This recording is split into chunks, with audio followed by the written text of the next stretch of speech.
ہمارے یہاں تو یہ ہے کہ ذرا سی بے تکلفی سے کسی نے کوئی بات کیا کر لی، ٹیلی ویژن پر آ کر کسی اسکالر نے،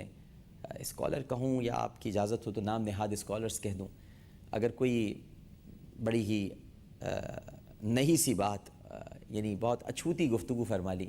یعنی کچھ اس کو کہیں گے بلکہ اچھوتی بھی نہیں اور نئی بھی نہیں، اچھا لفظ تو ہے کہ اختراع، اپنی کوئی اختراع اگر انہوں نے اس کا اظہار فرما دیا تو ہم فوراً اسے ایکسیپٹ کر لیتے ہیں اور کہہ دیتے ہیں کہ بھئی کیا حرج ہے جو فرمایا موصوف نے یا موصوفہ نے، کیا حرج ہے؟ تو میں بھی کہتا ہوں بھئی حرج تو نہیں ہے، بڑی بے تکلفی ہے آپ کی، بالکل نہیں ہے۔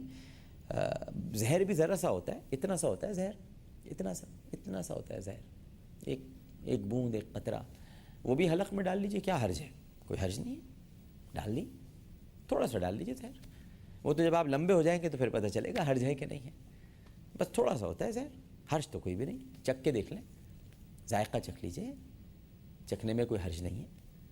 لیکن جب لمبے ہو جائیں گے، جب سانسیں رک جائیں گی تو پھر معلوم ہوگا کہ پھر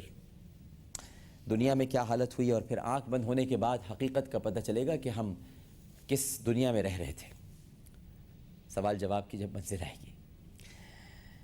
اس لیے ناظرین کرام،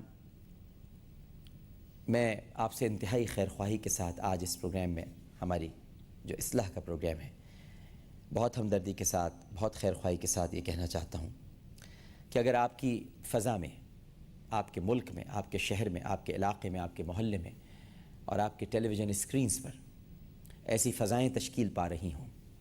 ایسے ماحول بن رہے ہوں اور ایسی ذہن سازی اور جال سازی ہو رہی ہو، مزاج بنایا جا رہا ہو، دعوتیں دی جا رہی ہوں اور روپے پیسے میں کہتا ہوں کہ صرف کیے جا رہے ہوں اور فیسلٹیز آپ کے سامنے رکھی جا رہی ہوں، نئے نئے قسم کے عنوانات آپ کے سامنے بیان کیے جا رہے ہوں، تو آپ ذرا سوچئے کہ ان کی پشت پر کیا ہے، ایک دفعہ ذرا غور کیجیے گا۔ ایک چینل ہے، وہاں سے جیسے کہ میں دیکھتا ہوں ایک قصہ آتا ہے جی، آج میرے خیال سے 7 رمضان تک بھی وہی معاملہ چل رہا ہے، کل 8واں روزہ ہو جائے گا۔ اب ذرا غور فرمائیے گا، 8ویں روزے تک تفسیر ہے قرآن کی، لیکن قصہ بیان کیا جا رہا ہے حضرت یوسف علیہ السلام کا، میں نام نہیں لینا چاہتا اس چینل کا۔ اب اگر تھوڑی دیر کے لیے آپ سوچیں، صرف حضرت یوسف علیہ السلام، صرف حضرت یوسف، تو حضرت یوسف کن کی جان ہے؟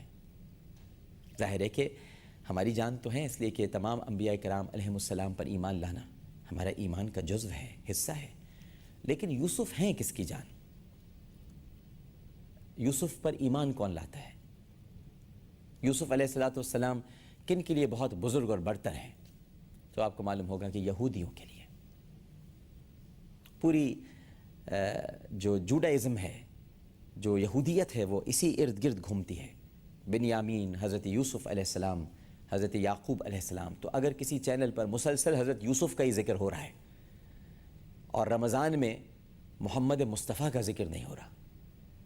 رمضان کے روزے کس کے طفیل ملے؟ اچھا، رمضان میں ہے کیا بنیادی چیز؟ قرآن۔ کیا ہے رمضان؟ قرآن۔ مجھ سے اگر آپ ایک سوال کریں کہ رمضان کیا ہے آپ کے نزدیک ڈاکٹر صاحب، تو میں کہوں گا قرآن۔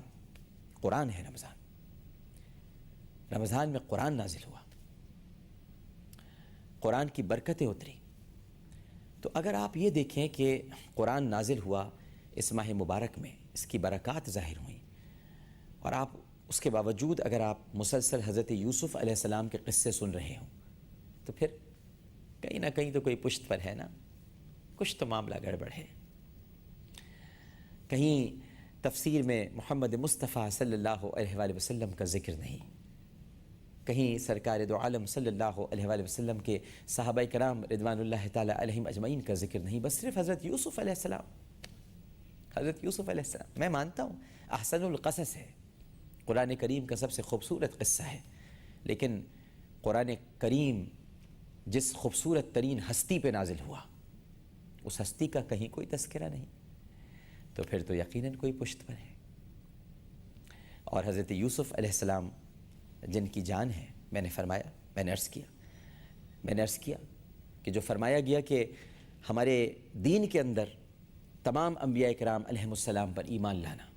وہ ہمارے ایمان کا بنیادی جز، بلکہ میں کہتا ہوں ایمان ہی مکمل نہیں ہوتا جب تک کہ تمام انبیاء کرام پر ایمان نہ لا جائے۔ تو حضرت یوسف علیہ السلام تو ہماری بھی جان ہے، لیکن جنہوں نے حضرت یوسف علیہ السلام ہی کو اپنا رہبر و رہنما بنا کر اپنے کذب اور ریاکاری کے عقائد کا احیا کیا ہو،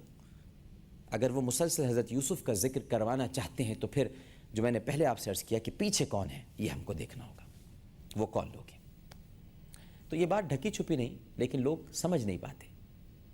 سوال کرنے کی عادت چھوٹ گئی ہے، ہر نئی چیز کو ایکسیپٹ کر لیا جاتا ہے، ہر نئی چیز مارکیٹ میں کچھ دن تک چلتی ہے لیکن پھر وہ کارآمد نہیں رہتی۔